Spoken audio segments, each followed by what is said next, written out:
Hospital से आए उस दिन रात को ही दादी की तबीयत बहुत ज़्यादा ख़राब हो गई थी। तो रात के दिन उनकी तबीयत ख़राब हुई थी ना, तो उसी दिन हम दिन में उनकी फ़ोटो खींच रहे थे। मैं आपको दिखाऊं, इतनी गंदी वाली धूप लग रही है ना, इतनी गंदी वाली। मैं आपको दिखनी कहते हैं ऐसे इंसान को कहते हैं अमर हो गए। तो फिर धूप तो सबको होता है कि घर मेरी तबीयत इतनी ज़्यादा ख़राब थी। फिर हम एक दिन रात को वहाँ मैं हॉस्पिटल में एडमिट हो गई थी।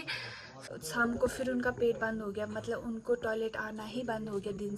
दिन के टाइम से उनको टॉयलेट ये यहाँ पे 2 4 6 7 और इसमें मुंगरी भर भर के हैं। ये हमारे गांव से। हाय गाइस, वेलकम और welcome back to my YouTube channel. उम्मीद करती हूँ आप सभी बहुत अच्छे होंगे। मैं भी एकदम मस्त हूँ। तो करते हैं नए दिन से नए ब्लॉग की नई स्टार्टिंग। अभी फ़िलहाल हो रहे हैं सुबह के 9 बजे से मैं अपना ब्लॉग स्टार्ट कर रही हूँ।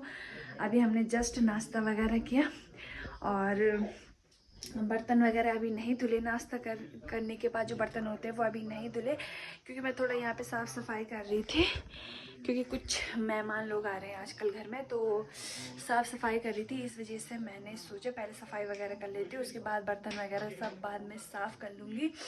और आज जैसे कि आप सभी को पता है, पिछले कुछ 8-9 दिन से मैं अपने व्लॉग पोस्ट नहीं कर रही हूँ। वैसे मैं पहले भी व्लॉग नहीं बनाती थी, फिर बीच में मैं कंटिन्यू व्लॉग बना रही थी ऐसे अपना टाइम पास करने के लिए। जैसे मैं हर वीडियो में बताती थी कि मेरे पास कुछ काम नहीं है, मैं घर में ही रहती हूँ, इसलिए मैं फ़ोन पकड़ के इधर उधर चलती रहती हूँ, थोड़ा चलना फिरना हो जाता है, इस वजह से मैं व्लॉग बना रही हूँ। तो पिछले 10-12 दिन हो गए होंगे आई थिंक, उस टाइम से मैं अनएक्टिव हूँ और मेरे व्लॉग नहीं आ रहे। जैसे कि आप सभी को पता है, जो मेरा लास्ट वाला व्लॉग था उसमें मैं बता रही थी कि मैं आपको बहुत बड़ी खुशखबरी बताने वाली हूँ, बट ऐसा नहीं हो पाया। मैं अनएक्टिव हो गई यूट्यूब से। तो उसका रीज़न भी मैं आपको बताऊँगी कि क्या है, क्यों है, कैसे हुआ, क्यों मैं अनएक्टिव थी, फिर क्या हो गया हमारे साथ घर में, या फिर जो भी था वो सब मैं आपको बताऊंगी। तो फिलहाल पहले मैं नाश्ता किए हुए बर्तन धुलती हूँ, कपड़े धुलती हूँ, उसके बाद आपसे मिलती हूँ, फिर आपको सारी बातें। आज का मौसम आपको दिखाऊं, इतनी गंदी वाली धूप लग रही है ना, इतनी गंदी वाली। मैं आपको दिखाती हूँ, ये देखो, मौसम तो काफ़ी प्यारा लग रहा है ना ऐसे में, पर धूप इतनी गंदी वाली हो रही ना, सच में बहुत मतलब ऐसे ना रूम से बाहर निकलने का मन नहीं कर रहा। बाकी मौसम देखो कितना प्यारा लग रहा, बट एक्चुअल में धूप बहुत गंदी वाली लग रही, जिससे मेरी आंखें नहीं खुल रही, ऐसी वाली धूप लग रही। तो फिलहाल मैं यहाँ पे आपको मौसम दिखाने के लिए आ रखी थी, और मैं चलती हूँ नीचे। यहाँ पे मैंने कुछ कपड़े भी धुल दिए, अब बाकी जो मैंने पहन रखे हैं ये, इनको मैं थोड़ा चेंज कर रही हूँ और फिर इनको भी धुलूँगी। सामने छत में हमने गेहूँ सुखाने के लिए रखे हुए हैं, क्योंकि घून आजकल बरसात के टाइम पे कीड़े मकोड़े चले जाते हैं, तो सूखने के लिए रखे हुए हैं। और यहाँ पे आप देख सकते हो हमने थोड़ा चादर वगैरह ओढ़ रखा है, बिकॉज कुछ मेहमान लोग आ रहे हैं, तो धूप ज़्यादा हो रही, कभी बारिश हो रही, तो चादर में उसके ऊपर प्लास्टिक बिछो रखा है ताकि पानी नीचे ना आए, अगर बारिश आए तो पानी नीचे ना आए, और अगर धूप लगे तो जो लोग यहाँ पे बैठे हैं उनको धूप ना लगे। तो ये देखो,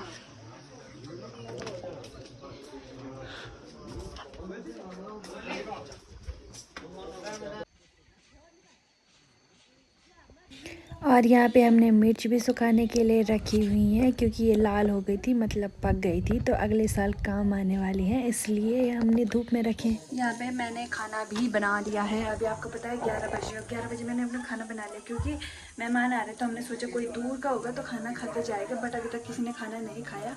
और खाना खाने के लिए हम सिर्फ 3 जने हैं, और मैं आपको बताती हूँ मैंने पतीला भर के खाना बनाया, देखो भर भर के खाना बनाया, बट खाने वाले हम सिर्फ 3 जने, और कोई खा नहीं रहा है। क्या पता खाना खाने के टाइम तक कोई आ जाए, खा जाए, तब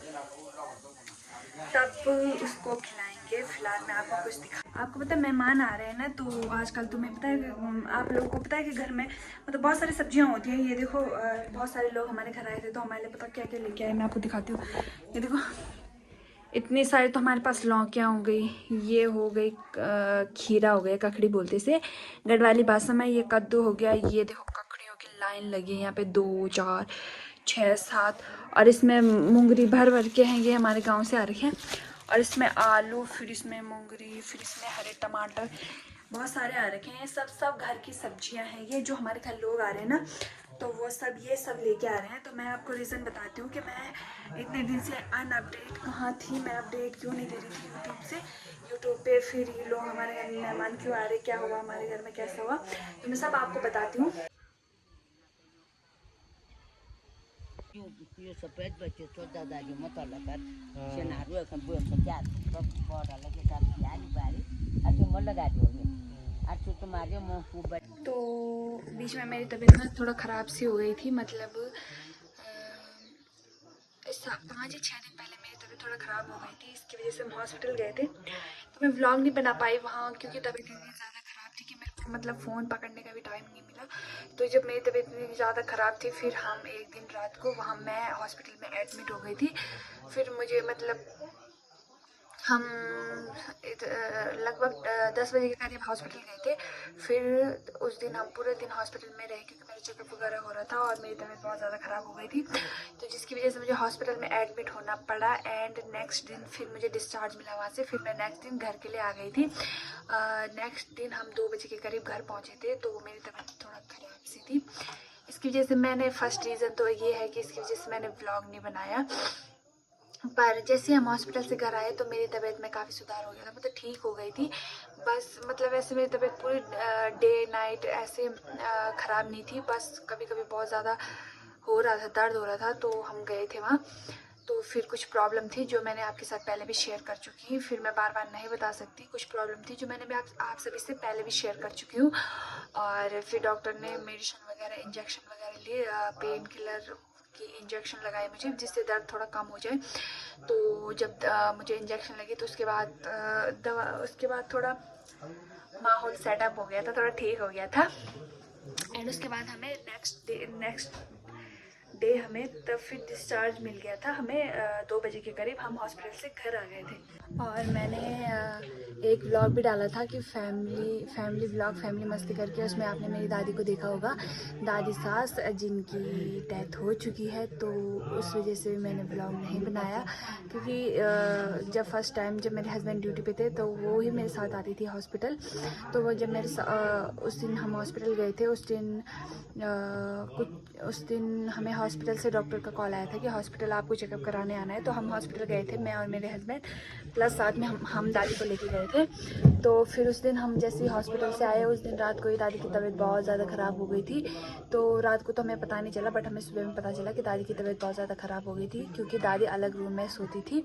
दादी के साथ कोई नहीं था, क्योंकि देवरानी वगैरह भी रहते हैं उसी कमरे में, पर वो अपने गांव गई थी, जिस वजह से दादी उस रूम में अकेले रहती थी। और फिर दादी पूरी रात, मतलब उनका पेट ख़राब हुआ तो पूरी रात अंदर बाहर कर रही थी। तो बुजुर्ग आदमी ऐसा होता है ना कि अगर हमारा भी पेट ख़राब हो तो आदमी मरने समान हो जाता। तो पूरी रात दादी अंदर बाहर कर रही थी, पर उन्होंने किसी को नहीं उठाया, किसी को नहीं बताया कि उनको तकलीफ़ हो रही है। फिर नेक्स्ट टाइम जब सुबह में पता चला कि भाई दादी को तबीयत ख़राब हो रही, तो फिर सुबह में हम सभी को पता चला, क्योंकि नाइट में पूरी दादी की तबीयत ख़राब थी। तब दादी ने किसी को नहीं बताया। और सुबह में जब दादी को मतलब जब सुबह में सबको पता चला, फिर हमने दादी का ध्यान रखा। फिर दादी का कपड़ों, कंबल वगैरह भी, पहले तो दादी गई, फिर उसके बाद जब उन पे हिम्मत नहीं थी तो फिर उन्होंने बिस्तर में वगैरह ये सब ख़राब कर दिए थे। तो सुबह में बिस्तर वगैरह सब साफ़ किया, दादी को नहलाया धुलाया, साफ़ करा। और फिर उसके बाद से उनकी तबीयत ख़राब होने ही लग गई थी, थोड़ा थोड़ा करके कर ही रही थी। और फिर 1 नाइट और एक दिन में पूरी उनकी मतलब पेट में कुछ रह ही नहीं रहा था, सब बाहर निकल रहा था। फिर ऐसा हुआ कि नेक्स्ट डे फिर एक दिन, उस दिन रात को, फिर दूसरे दिन पूरी सुबह, फिर तीसरे दिन शाम को फिर उनका पेट बंद हो गया, मतलब उनको टॉयलेट आना ही बंद हो गया। दिन के टाइम से उनको टॉयलेट आना बंद हो गया, मतलब उन्होंने टॉयलेट करी ही नहीं, मतलब बिल्कुल भी उनकी टॉयलेट मतलब बंद हो गई। फिर हमने सोचा पानी नहीं पी रही 2 दिन से, सब जो पेट में था वो बाहर निकल गया, तो फिर टॉयलेट नहीं हो रही, तो इसमें हम क्या कर सकते हैं। तो हमने फिर, दादी तो जा नहीं सकती थी क्योंकि उनको श्वास की भी दिक्कत थी, तो दादी जा नहीं सकती थी। फिर हमने